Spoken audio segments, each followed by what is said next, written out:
नमस्कार मित्रांनो, माझे नाव पंखुडी भावेश डुकरे. माझ्या शाळेचे नाव जिल्हा परिषद उच्च प्राथमिक मराठी केंद्र शाळा लागतील पंचायत समिती दारवा जिल्हा यवतमाळ. मी तुम्हाला पाण्याविषयी माहिती सांगणार. पाणी आहे, जीवन आहे. आपण दैनंदिन जीवनात पाण्यासाठी अनेक गोष्टीसाठी पाणी आवश्यक आहे.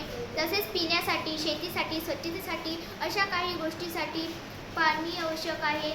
त्यामुळे आपण पाण्याचा वापर कष्टकरीने करायला पाहिजे.